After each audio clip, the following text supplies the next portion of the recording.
Sophomore attackman Ryan Smith joining me after the Colonials find out that they will play Canisius, a team that they have defeated during the regular season in the first NCAA tournament game in program history. Again, if Robert Morris wins its first ever NCAA tournament game, it will play its second ever NCAA tournament game against the defending national champions in Maryland.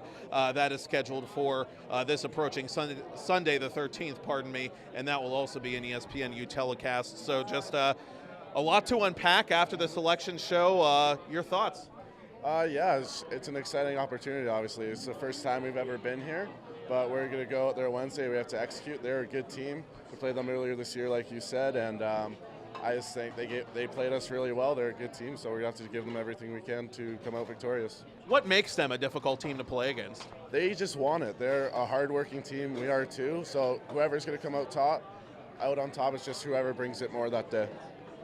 When I look back on your sophomore season, it's funny that you end up playing Canisius. I will always remember the blind behind-the-back goal late in the second half that ended up being a pretty big goal. It helped you guys come from behind and win that game.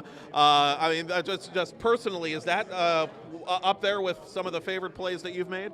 For sure it is, yeah. It's like you said in our interview before, it definitely wasn't a planned shot or anything like that. It just happened to go in, and it was a lucky one. They say that luck is the residue of design, and you had a lot of success at the NEC tournament as a team and individually. You had a number of goals, a couple of big ones against St. Joe's. You personally had a very consistent playoff. I mean, just what were the keys to that consistency for yourself and for the team, knowing that you're playing two very tough defensive teams and you'd think there wouldn't be a lot of room out there for goals? Yeah, we just like to stick to the model that every practice, everything that we do is another playoff game at the Joe. So I think that certainly helps us, not valuing anything and just bringing the same effort every single day certainly went a long way for us this year.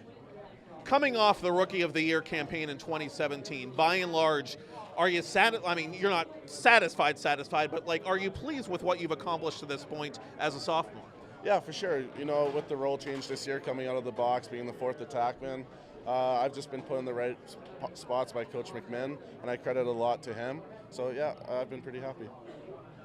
In Saturday's game, I mean, just what did the guys talk about at halftime, or was there not a lot of talking that needed to be done, knowing the nature of this group? Yeah, for sure. There are a few things said that we need to do better on the ground ball battle and whatnot, but we practice that situation a lot. It's just keep sticking to the course and just playing how we can.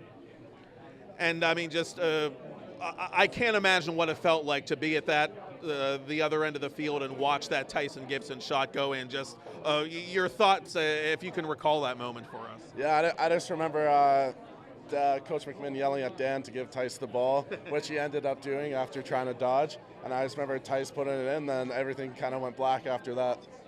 And you feel good for a guy like Dan, too, obviously, because it looked like on the game-tying goal, he was the defender that had the misfortune of getting beaten on that play, and then he gets the last laugh. He gets to make the pass that leads to the winning play in overtime. So it's nice how you guys kind of pick each other up like that, obviously. Exactly. Yeah, Dan's been a rock for us all year. He's one of the best defensive middies I've ever seen, and he just brings it every day, so I was happy to see that happen.